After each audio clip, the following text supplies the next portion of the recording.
All right, it is Friday afternoon, and it is time for me to go on with my narrative about my life, about the life of my profession, and occasionally about the lives of some of my clients.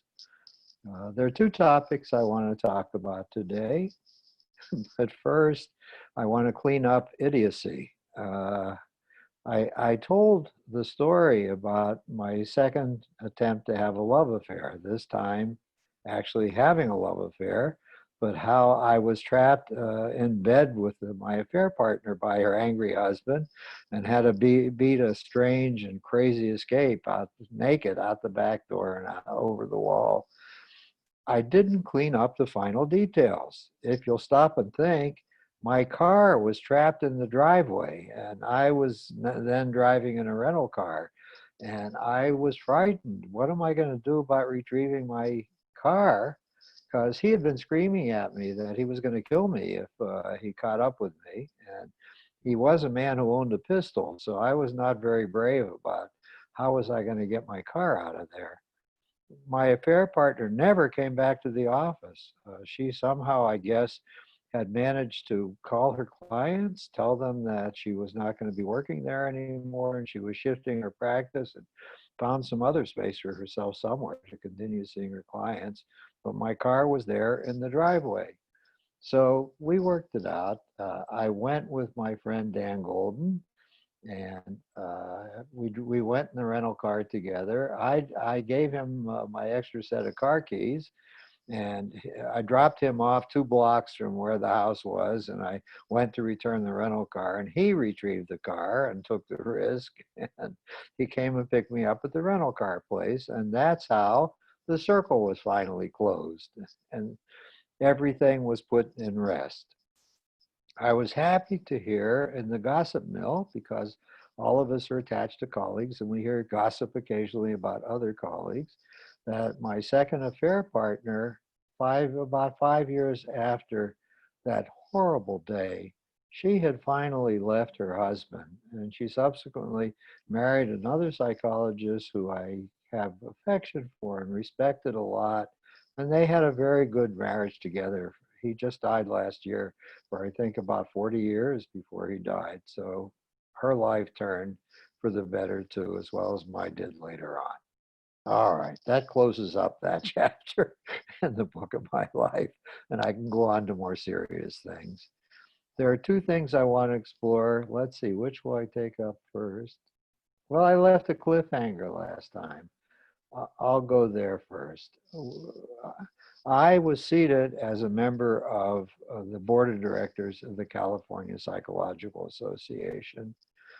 I began soon after I entered practice to start donating time in one way or another to professional affairs in organizations and to participate in the lives of organizations, both local organizations, the Los Angeles Society of Clinical Psychologists and the Los Angeles County Psychological Association, our state association, the California Psychological Association, and the American Psychological Association. I worked my way up the ladder and gradually insinuated myself in appointed and elected positions in all three of those structures. On the day I'm remembering in 1967, and I'm still talking about the 50s, 60s, and early 70s. In 1967, I had just been elected the representative to the American Psychological Association, Council of Representatives from the state of California.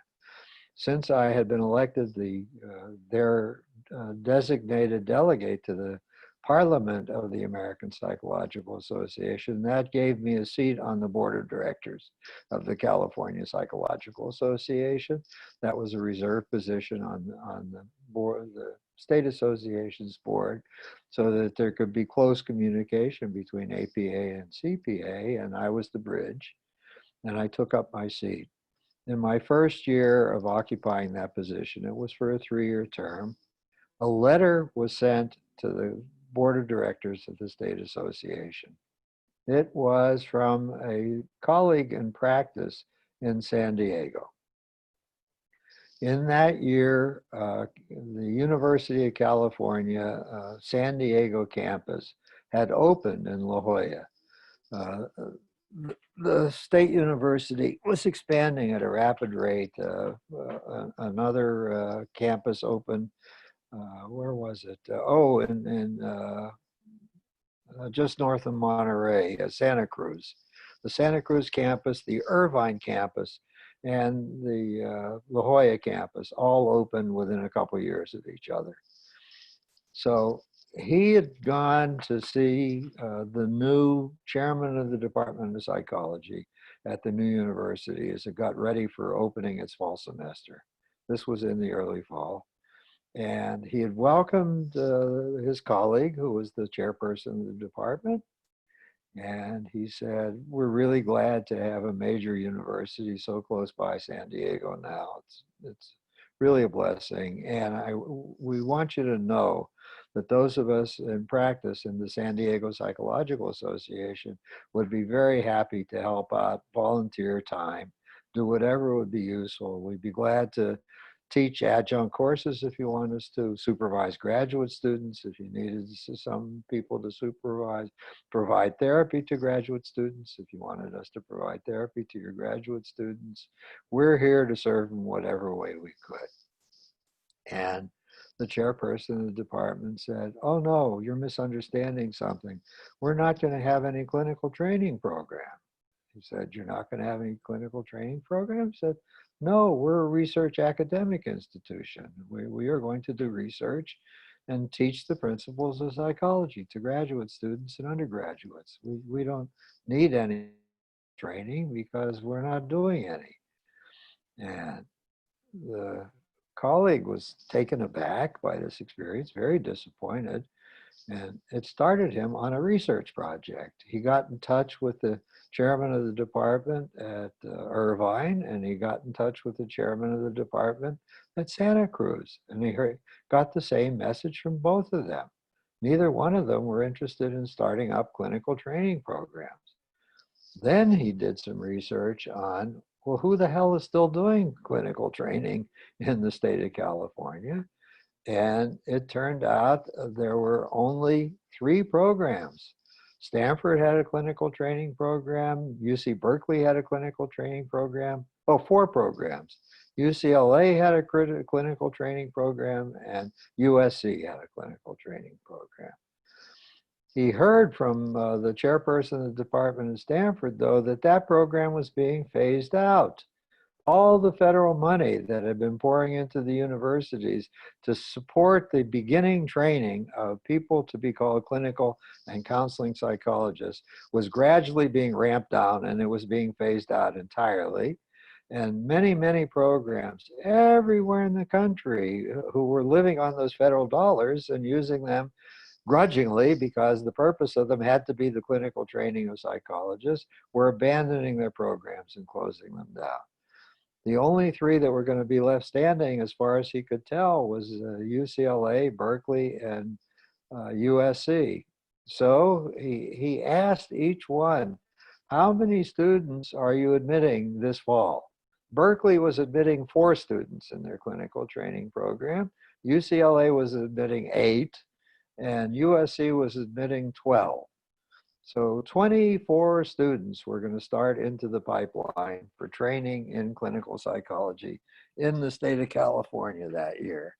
So he did his final piece of research. He got in touch with the Board of Psychology and asked if they had data on where people had received their degrees who were now currently licensed in the state.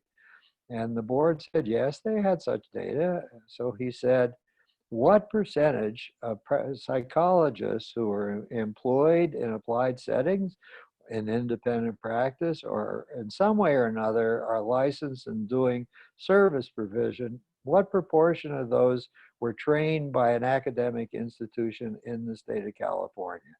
And it turned out that only 86% of all the people who were practicing in psychology in California were trained in the state, and 14% were all that were trained here. I'm getting this backwards. 86% were trained in institutions out of the state of California, and 14% had been trained here in California. And then things became clear because I was used to seeing ads in various places. The California Department of Corrections and the California Department of Mental Health and California VA installations were advertising like crazy everywhere.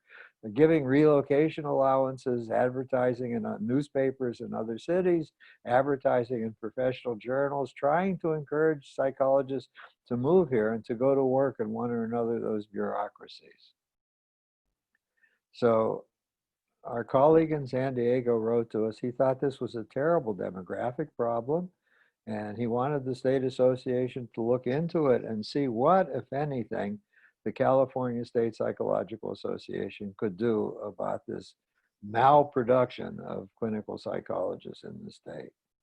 So that really took us aback, and our president said, well, let's appoint a blue ribbon study commission to validate the assertions we've heard and to make suggestions about what would happen, what could change in order to make those statistics alter radically. So the chairman of the Department of Psychology at Berkeley, who was very well known as a scholar and as a decent human being, was appointed to be chairperson of the Blue Ribbon Commission. And there were representatives from the other training programs, representatives from independent practice, and representation from the clinics and facilities like the VA and so on, who were looking for members to come or employees to come and work with them. The Blue Ribbon Commission was given 1 year to have whatever meetings they wanted to have, to talk to each other, to find witnesses they wanted to hear from, and to come back at the end of a year, the following September, with a report on what they had found and what they were suggesting be done to try and resolve this problem. They came back with two parts. They came back with the first part. The first part was, yes, this is a problem is exactly as described. But the second part was terribly pessimistic. They didn't think that they had anything that would work, that they could suggest to the board of the California Psychological Association. And they expected it to get worse. They thought the numbers admitted at Berkeley, UCLA, and USC would continue to decay as the federal funds were, the grants that those programs were running with dried up entirely. They had tried on, could they pressure the Board of Regents of the UC system to demand of the psychology programs that they take up the graduate training of people who wanted to be clinical psychologists, that there was social need for it, and they should be responsible and rise to the social need. When they thought about that, they had some private conversations with the regents, and the regents said, no way are we going to do that. That's a hornet's nest. That's the Board of Regents interfering in academic freedom. It's up to the departments to describe their mission, put it in writing, make it clear for what purposes they were training people, and then to run those programs. It's not up to us to tell them what programs they should run. And the second thing they tried was, could the departments of medicine and the medical schools be asked to take on having as one of their wings the training of clinical psychologists. The departments of medicine had no desire to do that whatsoever. They resented the fact that clinical psychologists had gotten licensed. They didn't want to participate in any way in training them. The last thing they considered, they knew there were many people teaching in psychology master's program in the state college system. Could the state colleges just expand those programs and start giving doctorates as well as master's degrees, because they had an eager faculty that would rise to that challenge with great enthusiasm. However, no, they couldn't do that. By regulation in the state of California, there's always a plan for higher education, and psychology that gets negotiated between all the parties, between the legislature, the governors of the state college system, and the governors of the state university system. And according to the master plan, the universities were to be set aside for the training of researchers and scholars. Their mission was not primarily a teaching mission. It was the state universities that were to do the teaching, but they were constrained. They could not open the topic of maybe extending their reach and starting to have doctoral programs until the year 2010. This was back in 1968. So the thing was foreclosed until 2010, where it could be reopened. But maybe they will have a new compact, and maybe some of the campuses of some of the state university system would start granting doctoral degrees. So we sat there in stunned silence. They had nothing to recommend, and it was going to get worse. So we started saying, is there anything anybody can think of? And then Nicholas Cummings, who that year was the president of the California Psychological Association, shook his head and said, what would it take for us to found a university? Why can't the California Psychological Association start its own university, training doctoral students who they would admit to become clinical psychologists? And we had a civilian member of the board back then. He was a lawyer. We had a position that was always open for one lawyer to join with us. Usually the lawyer was married to a psychologist, so he had some interest, or she had some interest in things psychological. And Irwin Leff was there, and he said, Irwin, could you do some research? What are the rules for founding a university in the state of California? Is there anything we could do that would be workable, and report back at the next board meeting 4 months from now about what you found out? So Irwin came back and said, yes, this is feasible. There are two ways to do it. Way number one is fairly easy. You put $80,000 in a bank, you create an entity. We'll have to give a name to this entity. And the entity has to have $80,000 of deposits in a bank account. And if you do that, the state of California will give you a charter under provision, blah, blah, whatever that provision was. Now, I want you to know, most of these are diploma mills. Lawyers in the legislature like running, as a side venture, they like running proprietary law schools. They make a lot of money with their name and charisma running a law school. And these are typically law schools not accredited by the Bar Association, but they keep the laws such that the graduates from those law schools can take the bar exam, even if they haven't been to an accredited Bar Association. So they're making a lot of money. They don't want to close that down. And that provision is there. So that's open to you. There is another way. You ask the State Department of Education to allow you to open an approved school. This would be a school that would carry the imprimatur of the State Department of Education in the state of California. It's not a diploma mill. They will want to visit you. They will want you to provide a dream of what you're trying to create. They'll want to see classes. They will put you through. They want to see your campus. They want to see who your faculty is. They'll put you through some kind of quality assessment that's fairly rigorous. And there's no particular sum of money you have to have. You have to be open. You have to be functioning, and they have to be able to come and visit you and see what you're doing. So you would have to take a risk of getting this place open, having a faculty in place, getting students to enroll, even though they don't know whether the State Department of Education is going to approve what they're enrolling for. And so that's risky, but that one's much more kosher. You can move on from there. Once the State Department of Education has approved of you, you can ask for regional accreditation, and eventually you can then ask for approval by the American Psychological Association. That's a series of steps up a high mountain, but the path is open if you want to take the risk of taking that step. So Nick Cummings says, all right, we need a feasibility study. If we're going to have a school, We need to know, where is the school going to be located? Where's the campus? Who are the potential students? How do we recruit them? What's the curriculum? How do we get a faculty?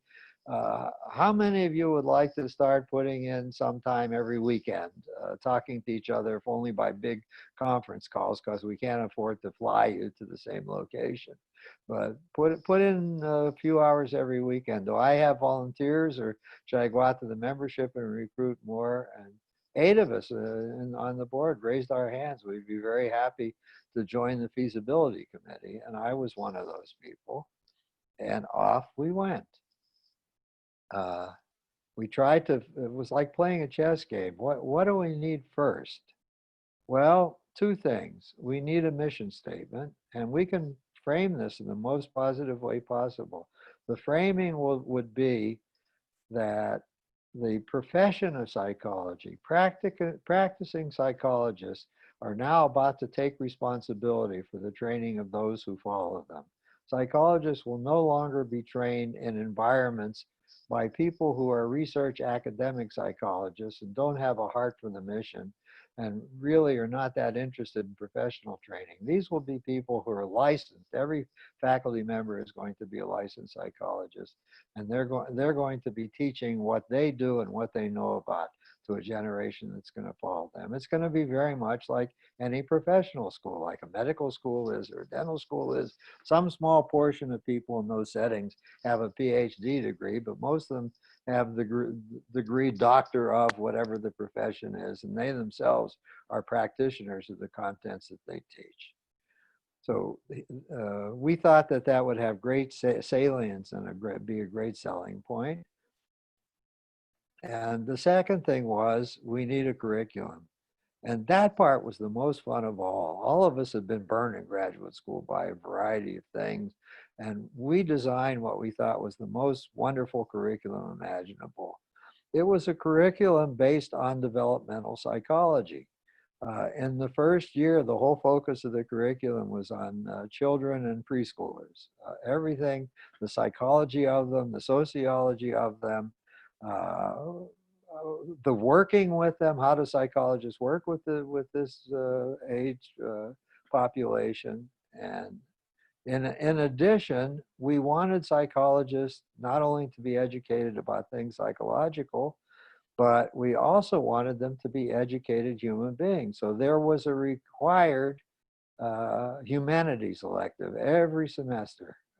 People had to take an art course, a literature course, a drama course, a movie filmmaking course. They had to take something in the humanities. That was a part of the curriculum. And the third part was, the school was going to be like being in the profession. It was going to run 3 trimesters a year. It was almost full-time residency, just like jobs were. There was a month off in the summertime, but 11 months a year classes would be going and students would be enrolled in class. And finally, there would be field experiences, practicum experiences in the beginning, and then internship experiences later on. And the internship, the practicum or internships that people would have would be tied also to the ages of what was being studied on campus. There would be a laboratory to see little ones, and to see birthing classes, and to talk to women who were pregnant, and everything having to do with birth in the first few years. Afterward, in the first years, and then moving on up the developmental scale. The last one was on retirement, aging, and coping with dying. Everything was centered around that in the last year of the curriculum. We also believe that students should write a doctoral dissertation, because we were still hell-bent on giving the PhD degree, but we would open up what was considered a doctoral dissertation. It could be a theoretical piece. The example we used is, if Sigmund Freud wrote The Interpretation of Dreams as his doctoral dissertation at CSPP, we would be happy to honor that as a good doctoral dissertation. It doesn't really have to be an empirical piece of work where subjects were measured on something and statistics were cranked out. A case study in depth could well be a doctoral dissertation, if there was something novel and interesting to be discovered in reading that case study. It only needed to be what it's supposed to be, a contribution to the literature of some kind, some step forward in the literature about something. So we were excited. We wrote up the curriculum, we wrote up the mission statement, and then we started proselytizing. We started to put articles about that in local papers, psychological association papers, state association papers, as paid advertising space in the American Psychologist. And we would said we had a C3 status given to us that we incorporated as a nonprofit, no, C6.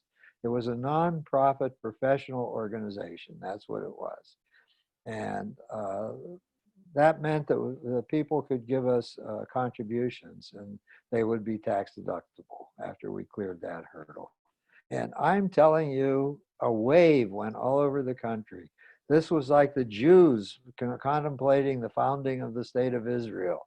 Lord, a mighty freedom at last. We were setting ourselves free from our academic oppressors, and we were doing something wonderful and creative, and money started to pour in. So by the end of the first year of our being in existence, we had accumulated $80,000 in money in the pot. That was not an insignificant amount of money back then. That gave us operating capital. So we were going to take the next step. We needed to attract students. So now we had the money set to send teams of people to various conventions and meetings where there were likely to be students, even to present colloquiums in universities about what we were doing, if we could get accepted, so that the student body would come and listen to us. About the dream of we named it the California School of Professional Psychology. And we would present our ideals. We had student application materials that we had developed.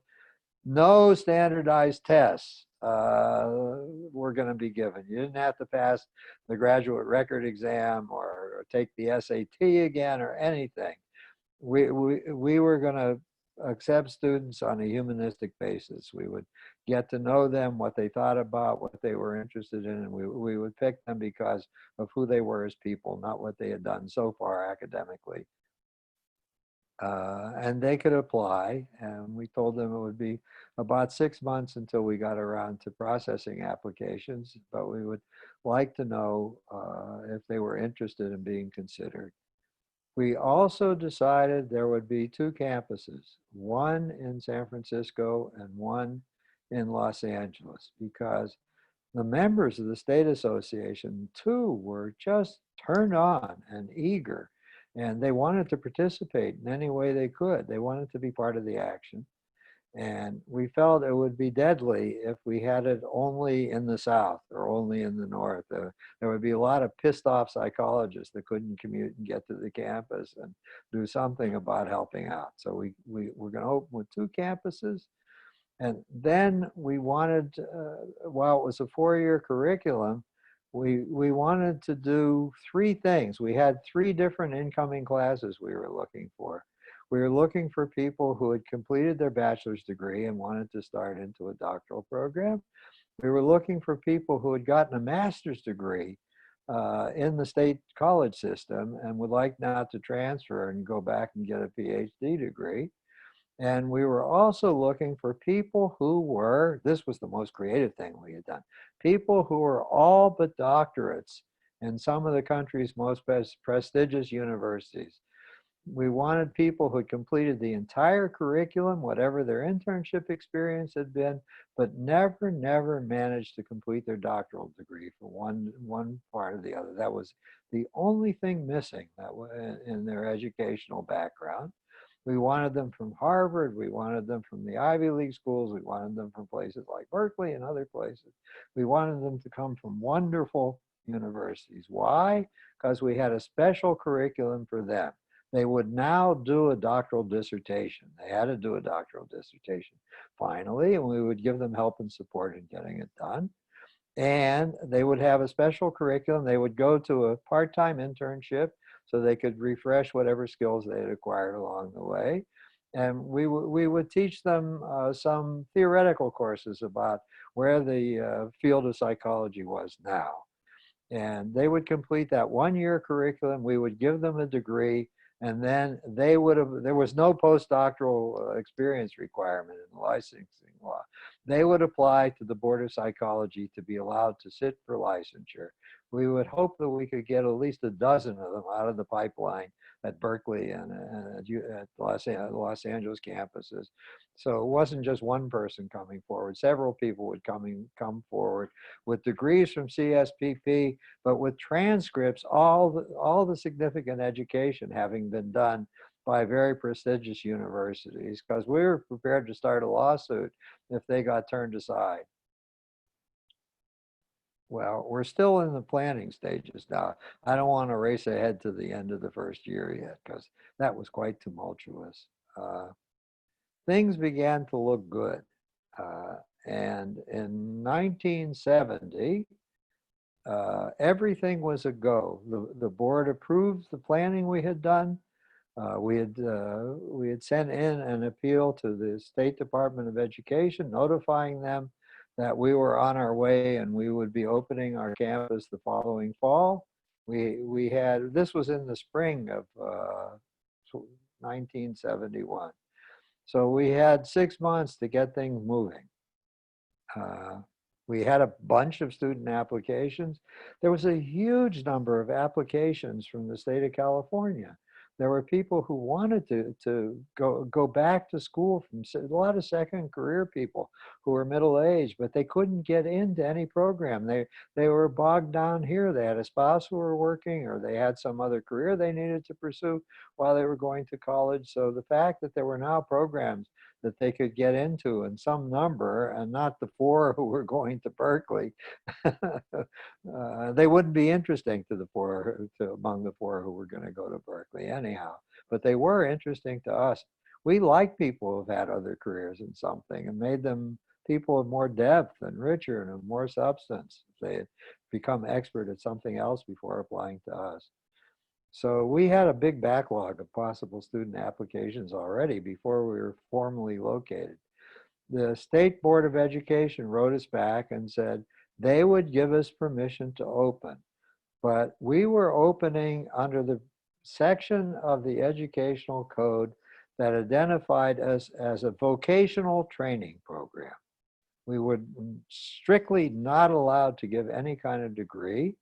It was the same chapter of the code that estheticians and barbers and other kinds of technicians have educational training. Oh, there was a, interestingly enough, our first campus turned out to be at the Elks Institute, which is a lovely little partial skyscraper in the park across the street from Westlake, what was then Westlake Park and is now MacArthur Park. And on the same floor, there was an underwater diving school. There was a big tank up there where they went down into with all their gear on, and they were being taught how to manage the tools, the acetylene torch, whatever the hell they work with underwater, and stay underwater and adjust their valves and whatever they were doing. They had opened, they were too, a course in vocational training recognized by the State Department of Education.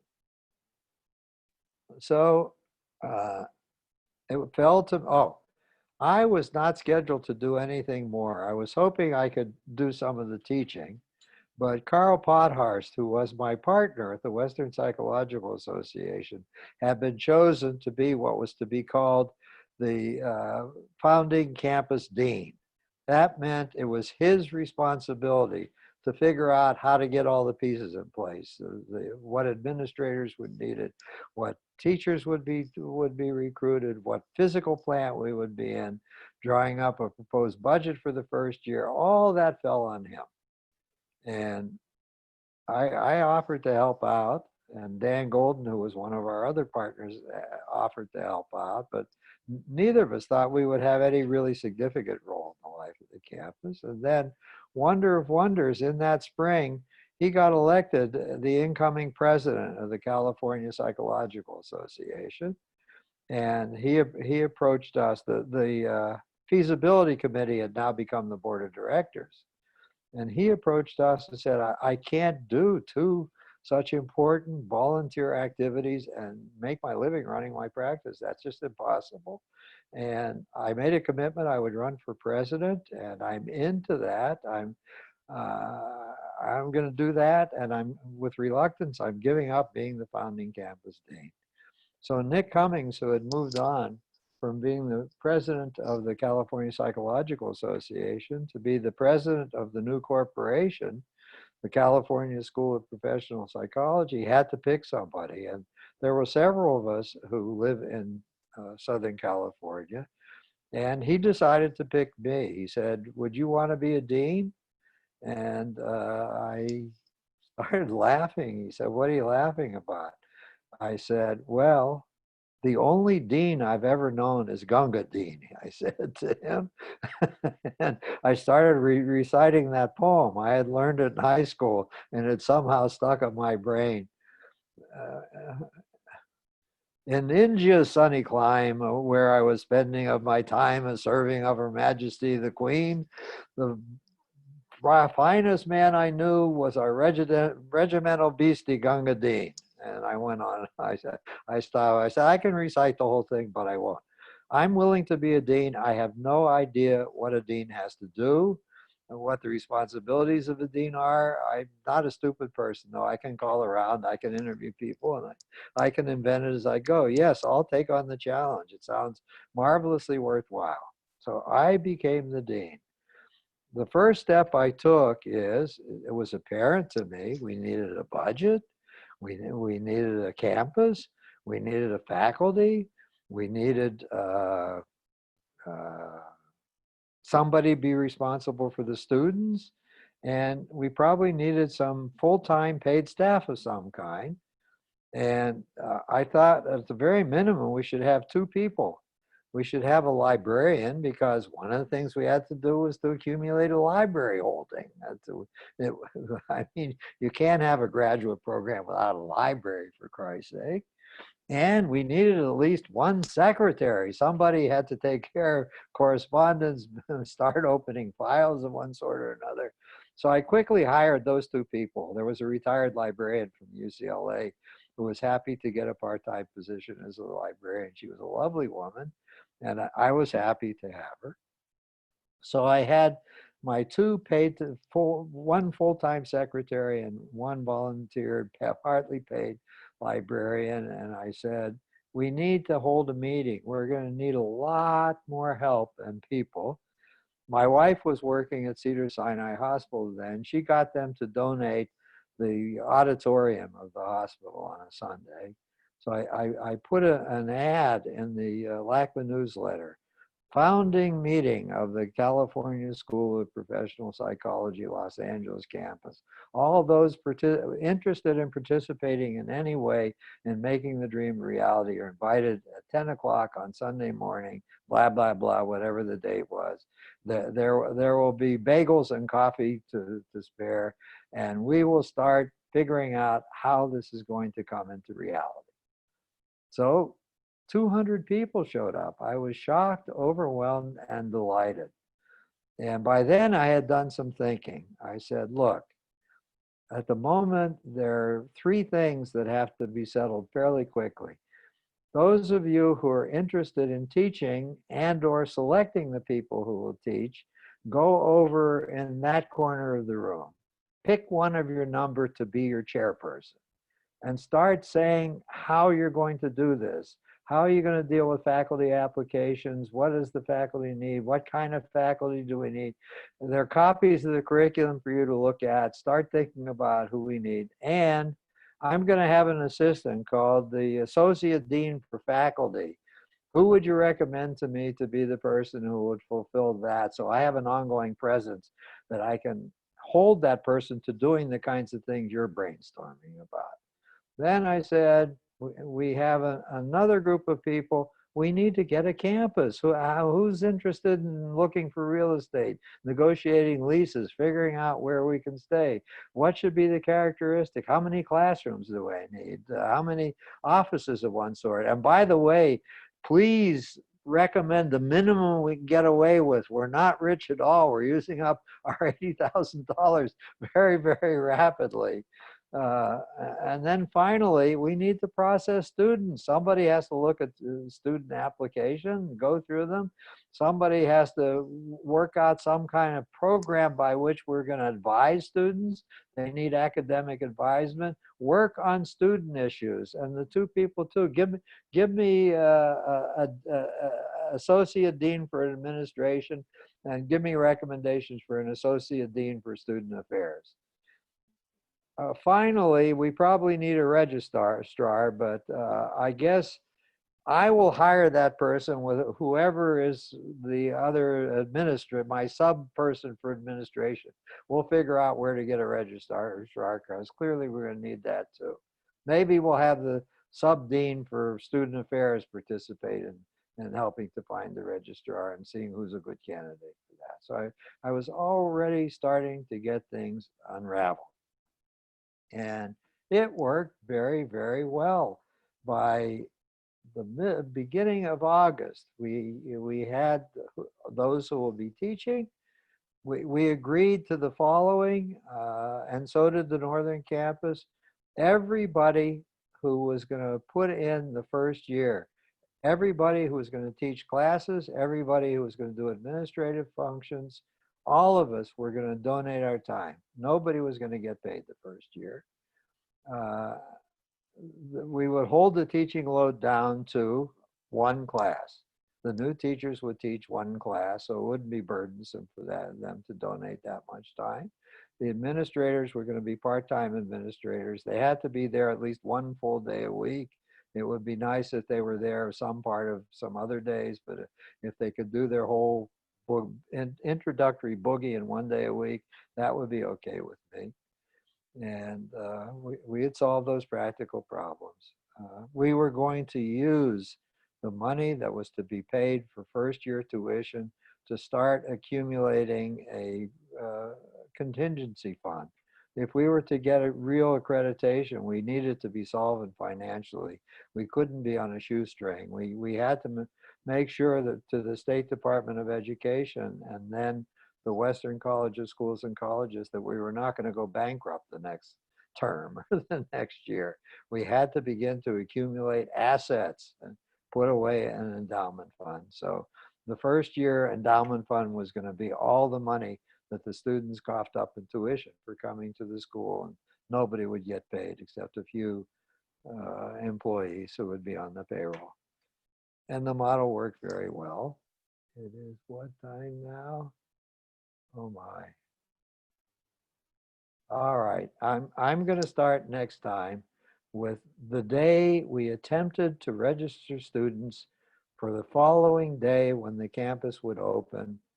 And I opened the door to let the students in, and the students had gone on strike and told me they weren't going to register. That was my introduction to the day when we were going to start having the school exist. And I will tell how that got unraveled finally, but that will be where I start next week. And before I end today, because I know I'm almost out of time, there was a second matter. The second matter is about the tipping of psychological associations and the politicization of our calling. It became very clear, I think I touched on this earlier, that most organizations of psychologists were very opposed to people being in practice, disinterested in the welfare of people being in practice, disinterested in the training of people being in practice, and certainly adverse to doing any dirty thing that was called political lobbying in either state or national legislatures to try and get various kinds of bills passed that might advantage in some way people who were practicing psychology. And that in order to change the nation's perception of us and our effectiveness in advocating for ourselves, we had to try and capture or at least make responsive to us the major organizations to which we belong. And I got swept up in that too. I not only got swept up in being a campus dean, I got swept up in the politicization of my own calling. And that I will finish the first topic more next time. And I will certainly say much more about what it's like to be a politician and, and a psychologist at the same time in my next comments to you. So I will stop there for today, and I will turn the mic over to anybody who wants to talk.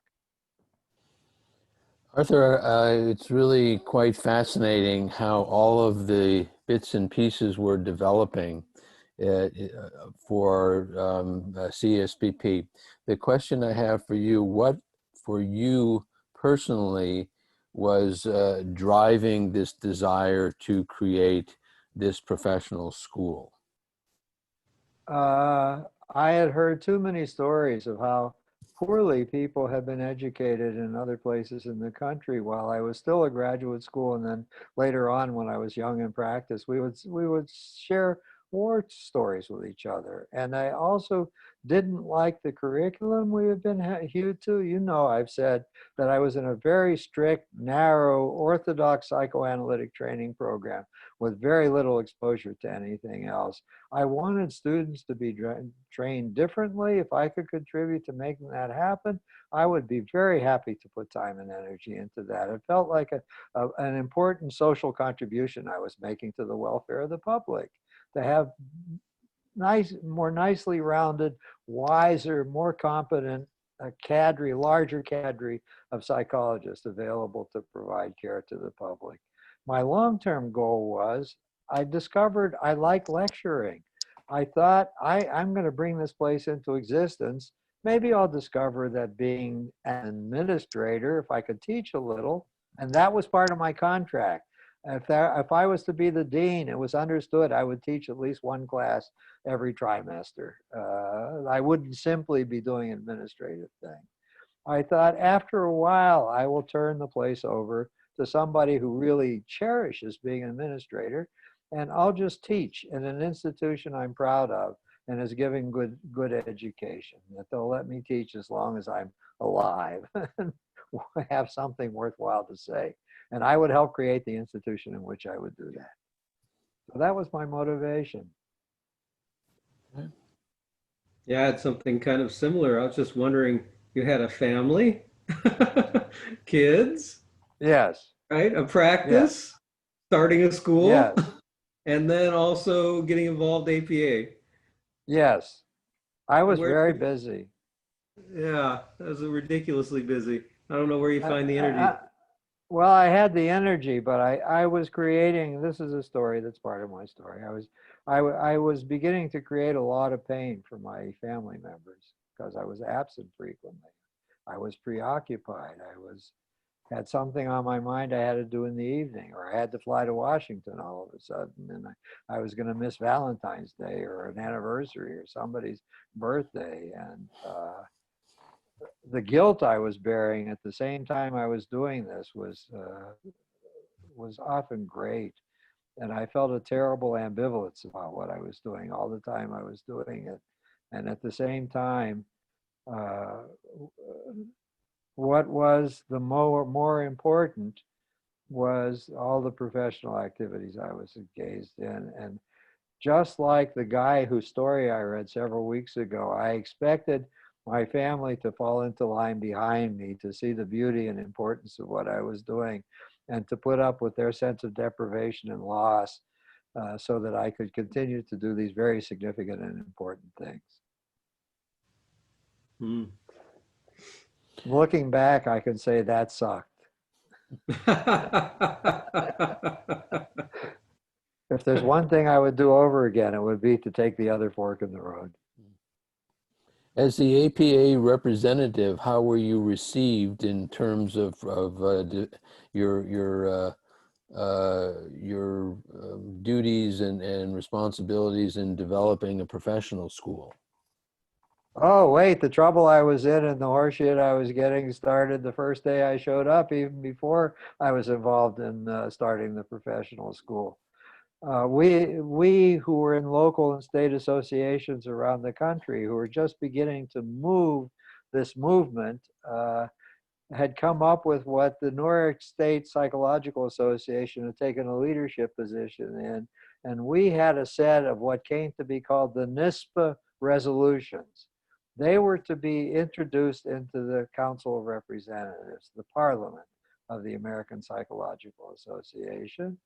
And we were very adamant about it. It was about supporting licensure, doing more to get us insurance reimbursement, recognizing the importance of professional training and accreditation guidelines of APA, having a whole bunch of things that we wanted APA to start softening and moving on.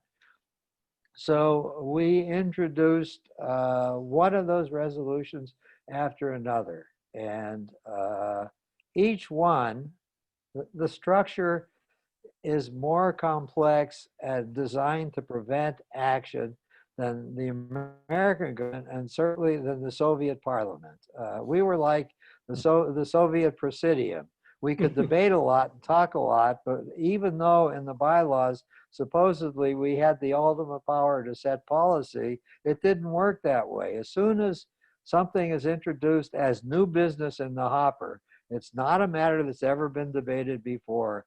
No debate is to be held on it. At that meeting, it's sent out to a board or committee of the association whose area, it's like to a congressional committee whose area of expertise is that particular content.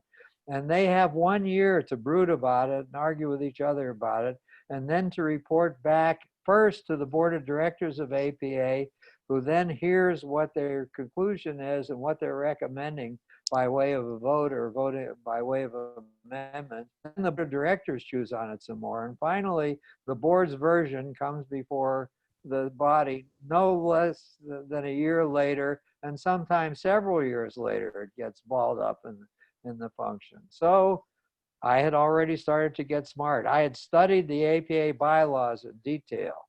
So my next move, when the first one went out to boards of committee, said this is an important issue. By a 2/3 vote, the council can declare an emergency, and they can take up the matter that's been laid before them for debate and vote under the emergency provision. So I move that this be declared an emergency, and I'll wait to see if there's a 2/3 vote for it. And we will take it up today according to my resolution. Well, it failed to get the 2/3 vote. Each one of them I would make the same motion and it would fail to get the same 2/3 vote. So I was taking a pee in the bathroom later on after going through this frustration. What is the matter with these people? Can't they see how good these resolutions are? How important they were? I was in the fit of youthful idealism, the same kind there is among millennials right now, who they won't vote for Biden because he isn't Bernie. You have to be pure and pure of heart and on the side of the angels, and then you can get heard and things will get much better. You can't settle for what's possible. That's no good. That's corrupt. So I walked into the bathroom. I had to relieve myself, and there are other guys. And as I was walking out, I heard them muttering, he is really a young Turk. We are screwed with him. He's a clinician. He probably has an edible problem, and he's furious with his fathers, and he's going to try and come and murder us every session. They dismissed me with a diagnosis. That's what they did, so they could forget about me. But I was flaming. I was a flaming firebrand in the council chair. To my ultimate. I wanted to just give a little recognition to the new level of friendship that you set earlier in the discussion.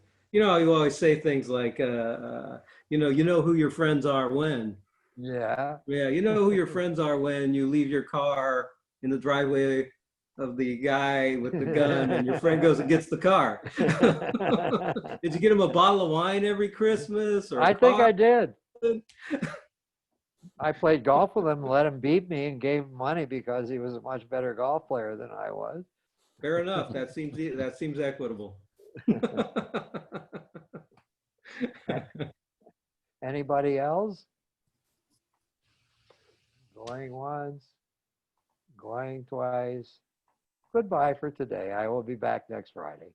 Okay, All be right. well. All right. I will be well. Bye. Bye, guys.